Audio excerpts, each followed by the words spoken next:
Pag-amin ni Paolo Avellino, minanifest niya si Kim Chiu. Balik Pinas na ang Kim Pao.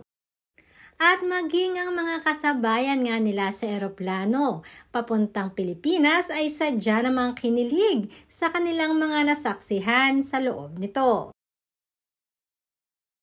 Alagang-alaga nga di umano ni Paolo Avellino itong si Kim Chiu. Nakakatuwang daig pa nga ang nagpa-meet and assist sa pag-escort niya kay Kim.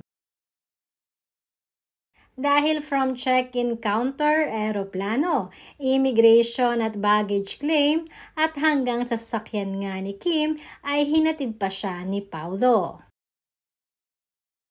Makikita rin sa mga nagva-viral na video na hindi hinahayaan ni Paolo na si Kim ang magbuhat ng mga mabibigat na bagahe. Mismong si Paolo ang nagtulak ng mga bagahe ni Kim.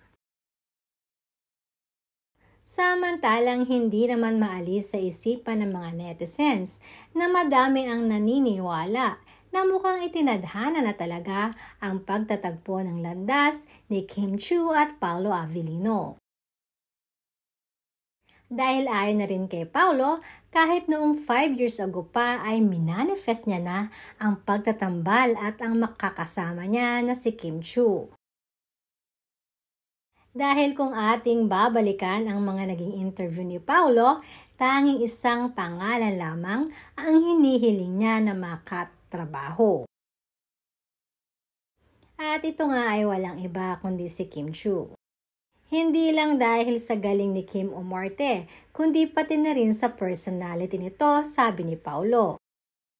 At sino nga ba daw ang mag-aakala na maisa sa katuparan nito ng tadhana para sa kanila?